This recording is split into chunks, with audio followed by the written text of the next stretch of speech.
Welcome, friends.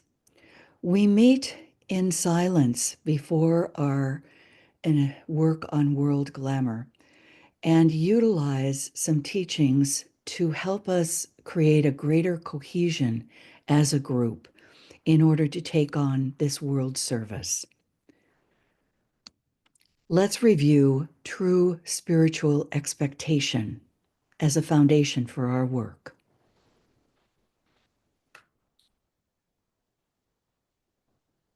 True spiritual expectation, suggested from the Blue Books, based on a summary by HB of our core group provided to the group. A powerful tool for personal and collective transformation,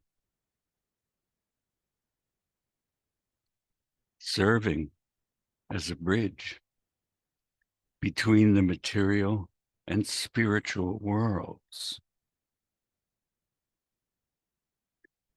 as a state of openness and receptivity, an inner condition that aligns individuals with spiritual guidance, enabling us to remain open to whatever wisdom or transformation the universe may offer. A mental stance that allows individuals to anticipate a higher, more evolved state for humanity. A state through which individuals can hasten their growth and contribute to the broader spiritual awakening of the world.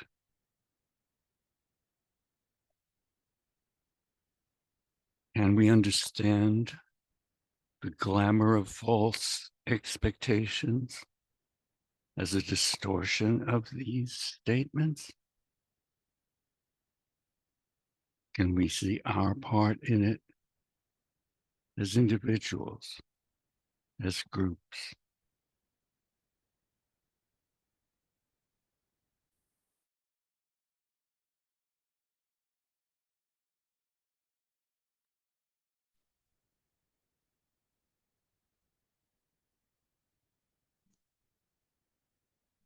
Owing to the world glamour, the true purpose and ideal set before our planetary forces by the all-creating will becomes distorted by many people. They are not polarized in the divine will, but are as yet centered in their personalities, and hence only the few appreciate the beauty of the intended group life, group purpose, and group fusion.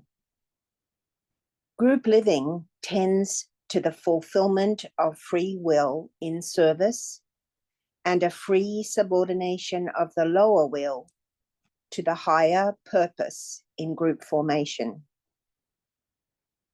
Through the glamour contacted, however, this group activity and life becomes twisted into the imposed will and the concept of the superstate.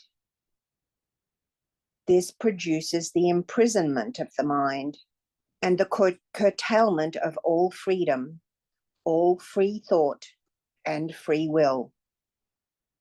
The man becomes the captive of the man-made state.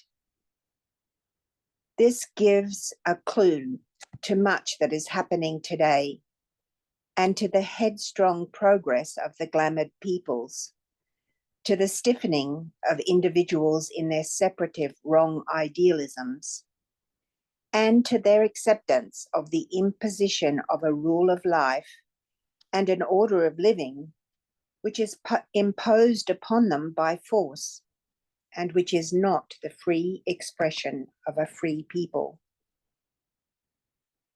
The same force, secondly, brings to other peoples and individuals a measure of illumination. an illumination which reveals the underlying synthesis, which indicates the dualism which must finally vanish, and which indicates also the secret of right human relations. One reaction produces the onward rush of the material systems of life, thought, and desire, dashing blindly forward in the force of their own momentum and producing a stage of powerful expression and active movement.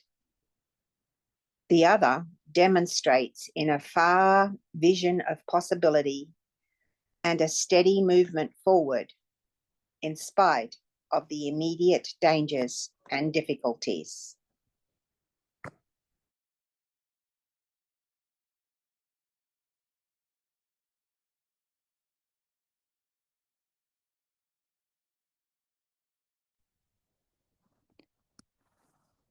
Following our use of the technique of light today,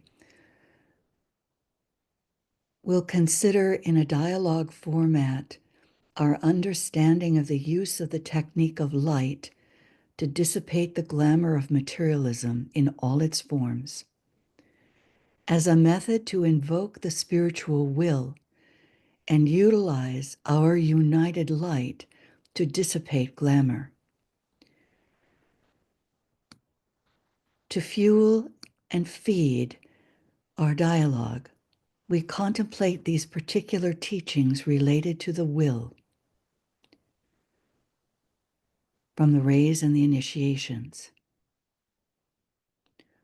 For long, aspirants have noted and have been taught the effect of the will upon the astral or emotional body.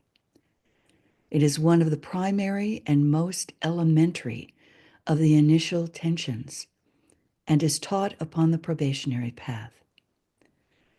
It leads to the purifying and the reorganizing of the entire psychic and emotional life as a result of its destructive action.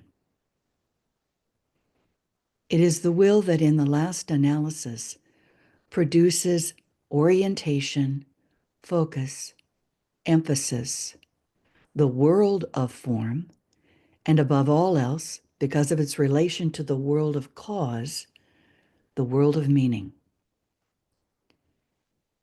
The will aspect of divinity can find expression only through humanity. For the fourth kingdom in nature is intended to be the agent of the will to the three subhuman kingdoms.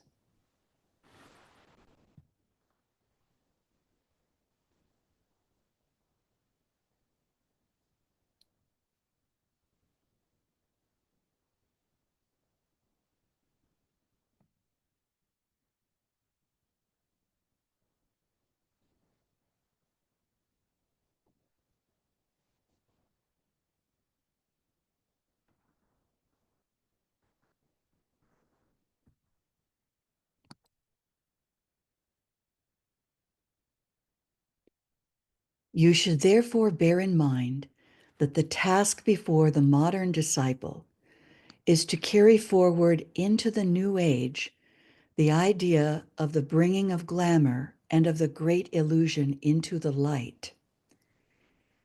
In the light, it will disappear.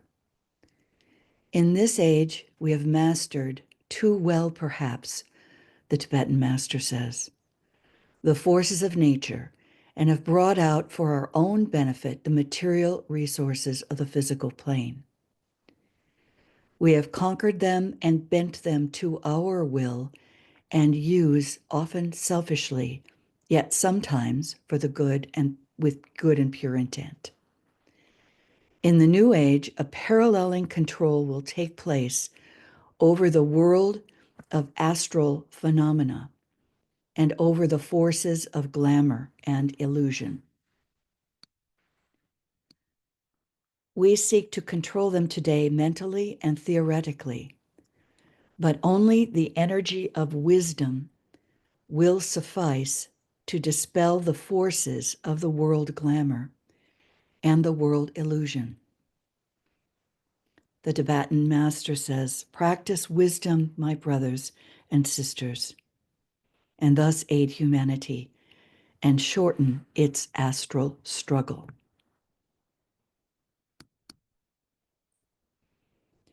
So, on those notes, we begin. And let us align and focus with purity of motive, inspired by a loving heart. For a right spiritual motive involves the merging of the personality self-will into that of the sacrificial will of the soul. Our aim is to embody spiritual discernment, practice positive harmlessness, and eventually achieve a state of divine indifference as we dispel illusion, dissipate glamours, devitalize Maya in all our relationships. We begin with the mantra of group fusion. I am one with my group brothers and sisters, and all that I have is theirs.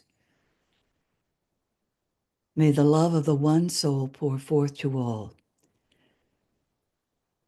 May the energy of the one soul lift and aid all. May the thoughts which the soul creates reach and encourage all.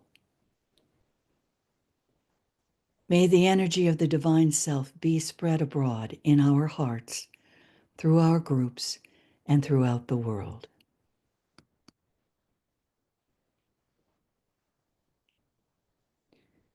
Today, we're considering the whirlpool of glamours related to materialism. In a period, today, a short period of silence, we'll consider the hindrances that this glamour manifests in our lives and group work, endeavoring to see our part in it and name our part in it.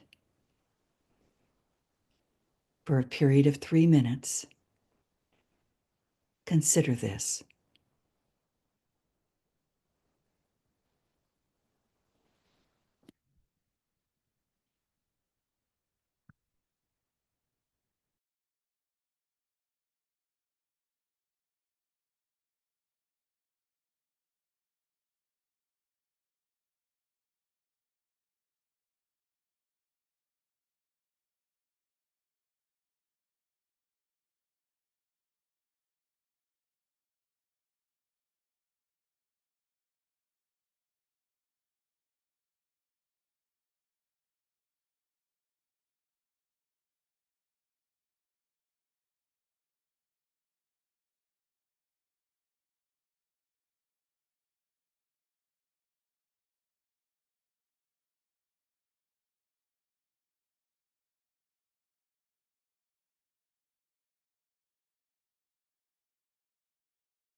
Endeavor to see how your engagement as an individual has an impact on group work, particularly groups working in a spiritual context.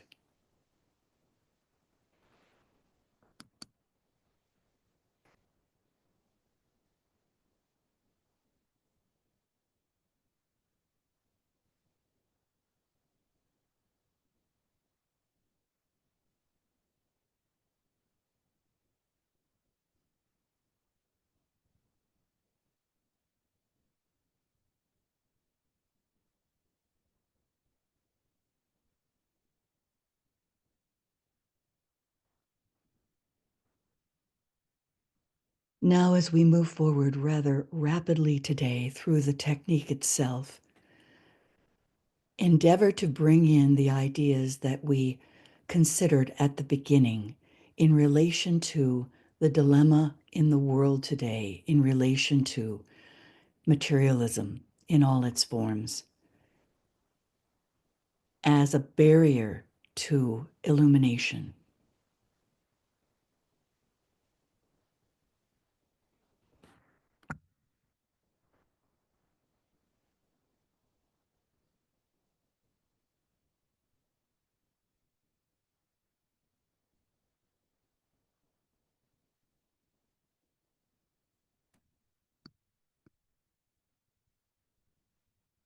With some assurance now that we're able to lift our consciousness out of the lower focus on desire, self-will, and personality will, let us align as a group in the spiritual will of the group soul.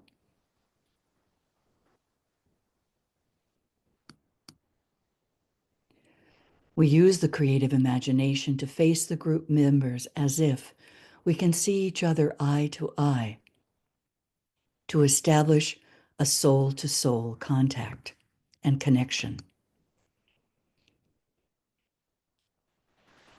Imaginatively, with each group member, with us, those joining us subjectively,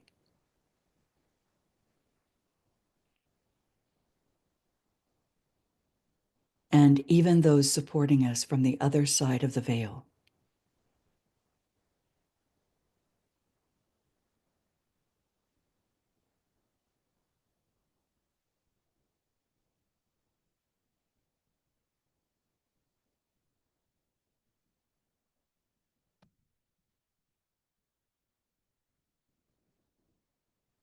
In silence, we withdraw from personal and world affairs and center on the work to be done, setting up a magnetic field of positive, receptive activity.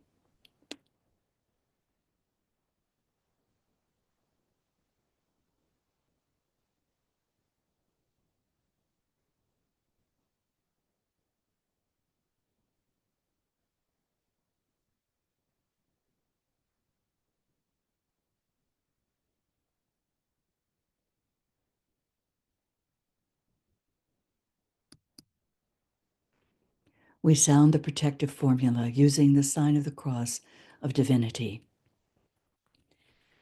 As a soul, we work in light, and darkness cannot touch us. We take our stand within the light. We work, and from that point, we never move.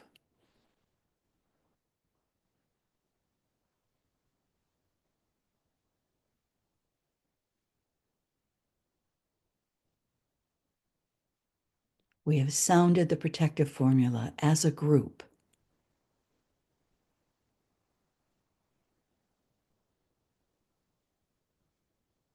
Connecting the vertical light and the horizontal light, establishing group cohesion through the power of attraction and the power of radiation. Group soul life and group service.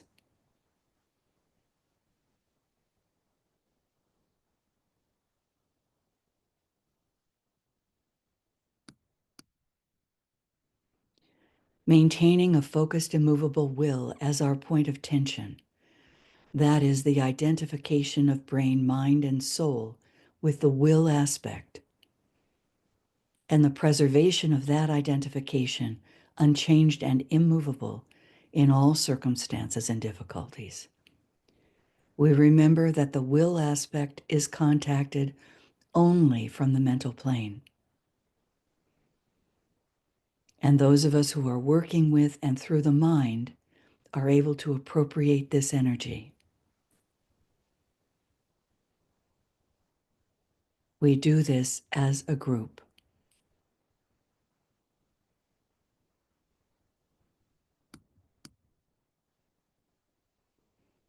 We begin the act of focusing the dual personality light the focusing of the lights of matter and of mind. And we meditate on soul contact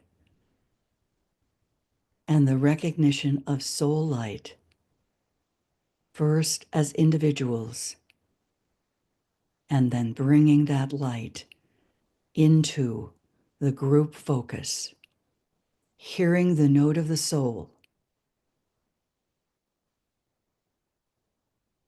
visualizing the light of the soul, the light of mind, and the light of matter, merged and blended, recognizing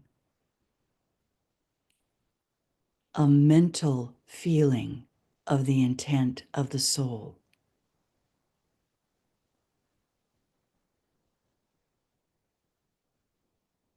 From that high point of soul focus, again using the triple light, we merge and blend our individual lights, see those lights merging and blending into one group center. Always see those joining us subjectively and from the other side of the veil. The great light of the senior disciples and initiates serving to dissipate glamour, bringing their light as this triple light, our group soul, as the realized unity of the souls of all the group members in this great searchlight.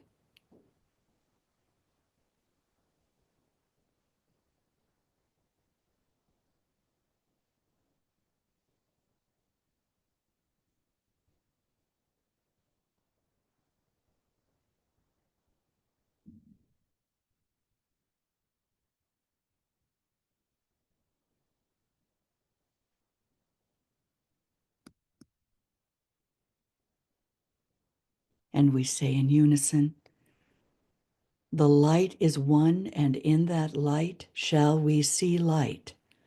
This is the light that turns the darkness into day.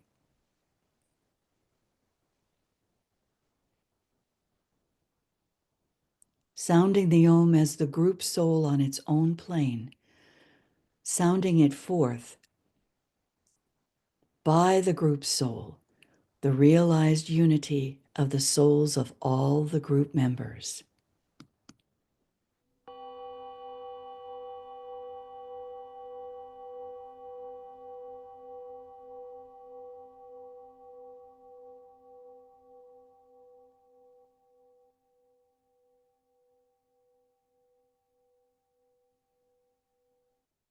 Sounding the Om as the soul on the mental plane.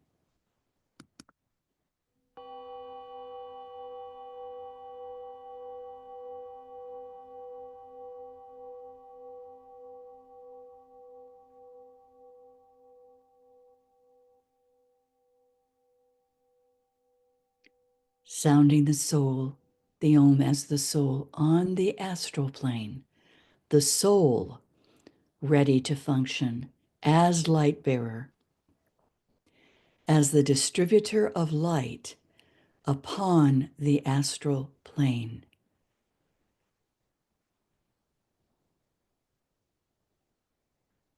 The light of illumination.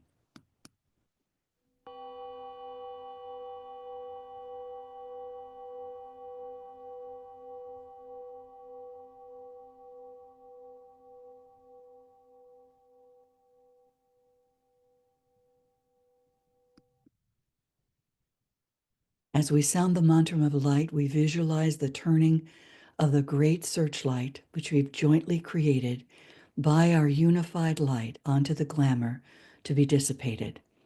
Holding the light steady, realizing mentally the work of dissipation it is intended to do through this act of direction.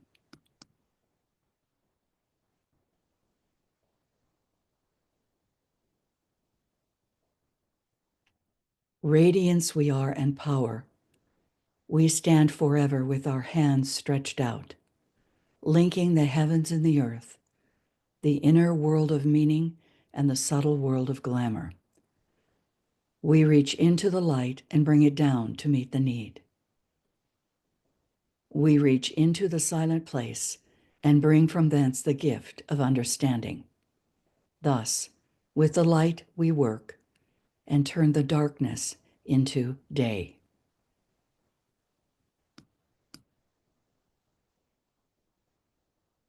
Pausing now for a few minutes, we attempt to throw behind the searchlight our united, directed, and dynamic will or intent along the projected beam of light, the destructive quality of the spiritual will,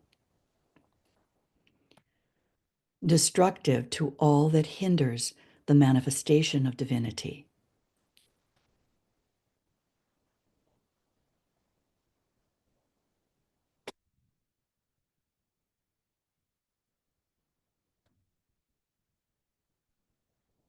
From this united point of tension, with the dedication of each individual in the group to the will of God, each of us carries this on silently with a deep realization that all of us are thus accepted and that it is the group will which is being silently focused.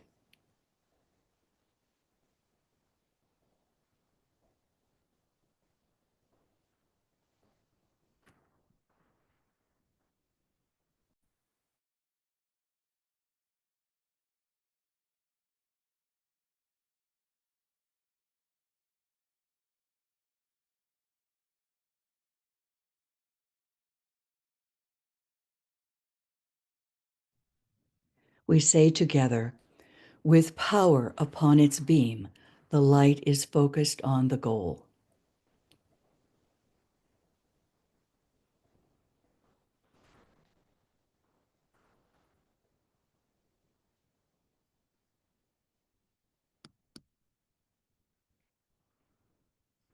Now, in the act of projection, we utter the words of power, naming the glamour of materialism in all its forms as a hindrance to group service, thus bringing it consciously into relation with the focused light, and thus begin the task of dissipation. The power of our united light prevents the appearance of the glamour of materialism in all its forms.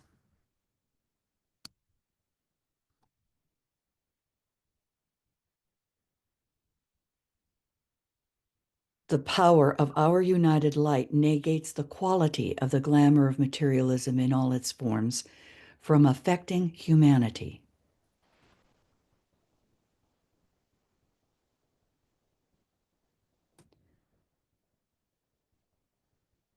The power of our united light destroys the life behind the glamour of materialism in all its forms.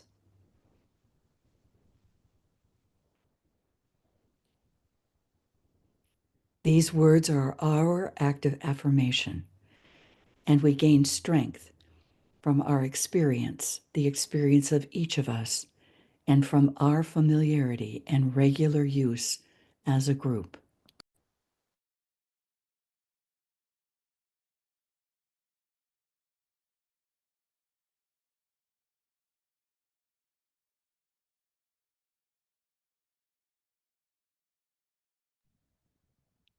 Now, for a period of 5 minutes, beginning the act of penetration, an important aspect of the work, we visualize the gradual dissipation and dispersal of the glamour by the penetration of the light into its darkness. We endeavor to see the glamour disintegrating and the reality emerging. The effect of this illumination, doing this by an effort of the creative imagination. Each of us does it in our own way and according to our own understanding and capacity. In silence, the work instituted goes forward.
As a group, we gradually withdraw our consciousness from this direction to the astral plane and the world of glamour.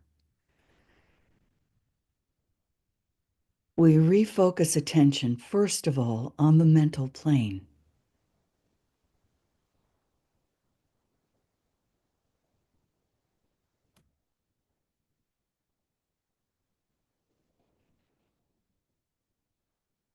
Then lift attention to the soul plane.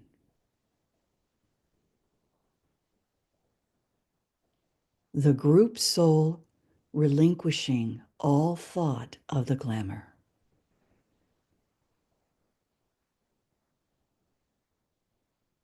Knowing that the work has been successfully carried forward.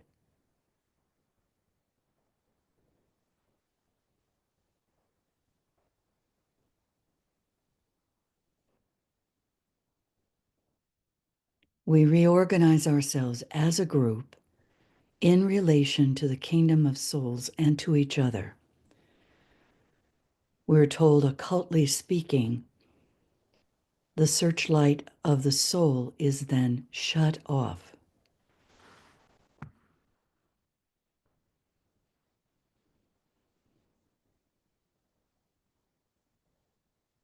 Knowing the work has been successfully carried forward.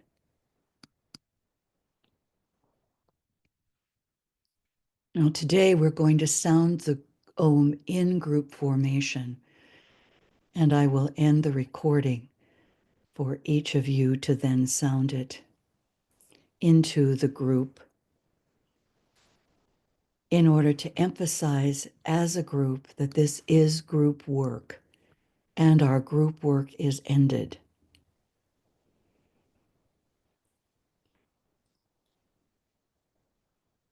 Sound the Om with me. Om.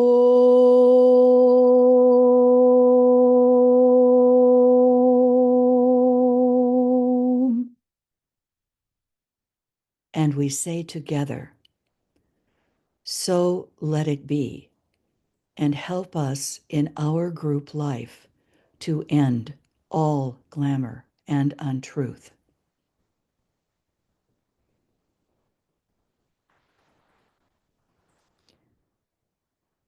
We will continue with our group dialogue following the sounding by each group member.